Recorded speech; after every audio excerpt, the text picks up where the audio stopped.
Thank you, Tom. I last participated in this conference at the inaugural event 2 years ago in Pittsburgh. I would say then the focus was squarely on good and green, and today, of course, our focus really has to be on the jobs part of the title. The grim statistics of the current economic situation are familiar to everyone.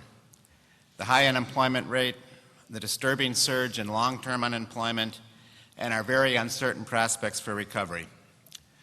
I come here directly from the annual meeting of the American Iron and Steel Institute, and every forecast that was shared at this event projects that we will not return to pre-crisis levels of steel output until 2014 or beyond. Even more ominously, this recession follows a decade of hollow prosperity, characterized by stagnant or falling incomes for most Americans and sustained only by the emergence of severe structural imbalances that underlie our current problems and are themselves unsustainable. Our trade balance, for example, which grew from $230 billion in 1998 to $830 billion deficit in 2008, doubling every 5 years. Or the linked problem of our national indebtedness, which was 1.6 times GDP in 1978 and 3.7 times GDP 30 years later. Or my personal favorite, the cynical and corrupt bubble in the financial services sector, which grew from 3.5% of GDP in 1970 to 8.3% in 2007, a year in which the financial sector accounted for over 30% of economy-wide profits versus less than 15% 20 years earlier. Now contrast those developments with trends in the manufacturing sector, which creates genuine value for our society as a whole as well as for those who fill the good jobs it provides.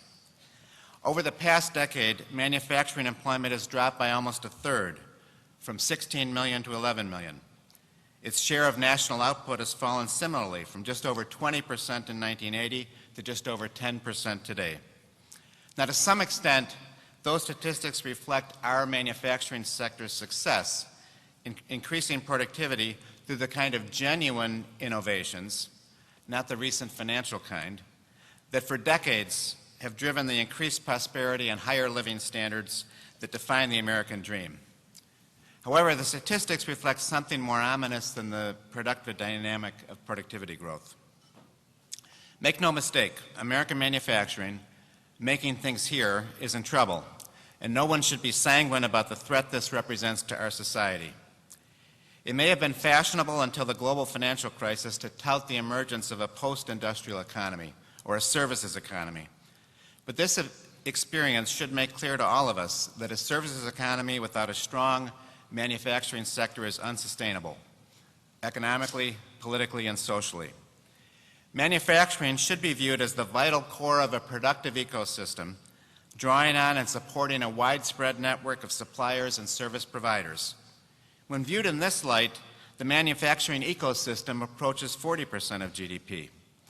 If we lose our manufacturing base, what happens to the engineering firms that supply our equipment, the construction firms that build our plants, the contractors and IT firms that help us run them, the accounting firms that help us close our books, and the logistics companies like UPS that move all the pieces we require to add value and then deliver our products to our customers?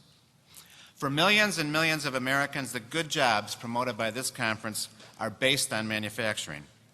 Strengthening and growing our manufacturing sector must be a priority for our government and our society as we seek to recover from the global financial crisis and to redress the imbalances that underlie it. This commitment to a stronger manufacturing sector needs to be as deep and as profound as our commitment to a cleaner, more sustainable environment. Fortunately, as the Blue-Green Alliance so eloquently attests, there are synergies between these commitments to manufacturing and the environment. Most fundamentally, the prosperity provided by a healthy manufacturing sector is a necessary condition for environmentalism. It's no coincidence that mature, well-developed societies and economies are in the vanguard of protecting the environment. As more basic needs are met, higher-level needs gain greater priority. Similarly, manufacturing is an absolutely indispensable source of the technological solutions needed to adapt and thus to overcome our most pressing environmental challenges. It is critical that we work together to rebuild our economy along more sustainable lines. We in the manufacturing sector know that our companies have a very limited future if we cannot be part of the solution to environmental challenges.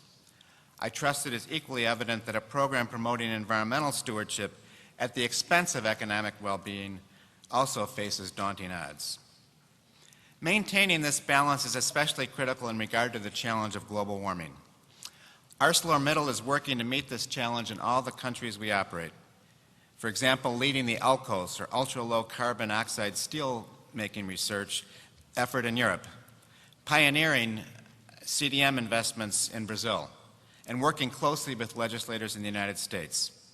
Repositioning our company not only to minimize our carbon footprint, but also to benefit from the changes in markets and technology that are required is an important, conscientious objective for ArcelorMittal. Business as usual is not an option on this issue. Our industry is already part of the solution. Steel is both the most recycled and the most recyclable material on Earth. In the United States, fully 75% of our annual output is recycled. As a result, relative to other materials, our life cycle carbon footprint is second to none. The American steel industry has also invested in new technologies and best practices to reduce energy consumption by 31% since 1990. In other words, our industry already meets the Kyoto standards. Such efforts continue. I'm proud to state that in the recent DOE competition that awarded matching funds for innovative industrial energy projects, ArcelorMittal won the largest grant, $31 million, that will help us install a top gas turbine in our largest blast furnace, reducing CO2 emissions annually by 340,000 tons. Most broadly, steel is making major contributions that help our customers meet the greenhouse challenge. For example, ArcelorMittal is providing the new steels and products that are being used to protect Venice from tidal surges and a higher sea level. Similarly, new advanced high-strength steels are the fastest growing material in the automotive sector, allowing substantial weight gains while at the same time meeting the highest passenger safety standards with optimal economics. Continued rapid development of such steels is a major priority for ArcelorMittal, but even our current product portfolio offers enormous potential. If we could just snap our fingers and automatically update all U.S. vehicles with advanced high-strength steels that are available today, the resulting fuel efficiency gains would reduce greenhouse gas emissions by an amount twice the total emissions of the American steel industry. Steel is also essential for the development of a clean energy economy. Every wind energy tower requires 150 to 200 tons of steel. Every hydroelectric or utility scale solar plant, 5 to 10,000 tons. Every nuclear plant, 30 to 50,000 tons. The natural gas pipelines that allow us to utilize cleaner carbon fuels during the transition, and the pipelines that will allow us to link sources with sinks for carbon capture and storage, all of these must be made with steel. Someone, somewhere must make those wind towers, those solar arrays, and those pipelines. The policies we develop and implement to meet the challenge of climate change must ensure that most of these things are made by American workers. We cannot afford a climate change policy that does not fully engage the American imagination and the American workforce. We cannot afford a climate change policy that exports dollars offshore to purchase new energy technologies like we currently buy our oil, and as a result reinforces current global economic imbalances as well as creates new forms of energy dependence. It is particularly critical that climate change policies recognize the unique challenges facing the energy-intensive, globally traded industries, like steel, that form the backbone of the manufacturing sector. Fortunately, we have leaders in Congress that recognize these challenges and are committed to reflecting them in eventual legislation. We at ArcelorMittal appreciate the leadership of Senator Sherrod Brown and 9 other Democratic senators who last month outlined a promising structure for maintaining American manufacturing competitiveness as we at the same time address global warming. ArcelorMittal is on record supporting the major features of that outline, which we hope will serve as a roadmap for any future legislation. Of greatest importance to us, and thus to the entire manufacturing sector, are 5 key principles reflected in those 10 senators' letters to Senators Kerry, Lieberman, and Graham.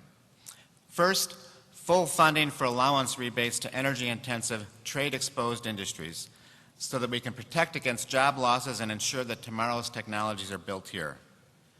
Second, an automatically triggered border measure to promote comparable actions on climate change from other countries and to prevent job losses. How perverse would it be if we implement policies that in effect ship steel jobs to countries whose steel industries are much more carbon intensive than that of the United States? Third, protection against energy cost spikes, since manufacturing competitiveness is linked to the availability of reliable, low-cost electricity. Fourth, robust funding assistance to bridge the gap between the technology of today and the technology of tomorrow. The steel industry must find a whole new way of making steel from iron ore, and we can't do it alone. Our industry is currently funding research into breakthrough technologies at such institutions as MIT and the University of Utah. No government funds are being provided for these projects, while governments are deeply involved in other regions, even funding 100% of a $100 million program of such research in Japan. Fifth, time. The dates and schedule mandated in legislation must recognize the realities of the manufacturing and investment landscape. American manufacturing can help solve the global warming challenge, but only if we get it right. At ArcelorMittal, we're committed to working with our labor and blue-green alliance partners and to participate in the public policy process to ensure that we as a nation get it right when it comes to manufacturing and the green economy of the future. Thank you.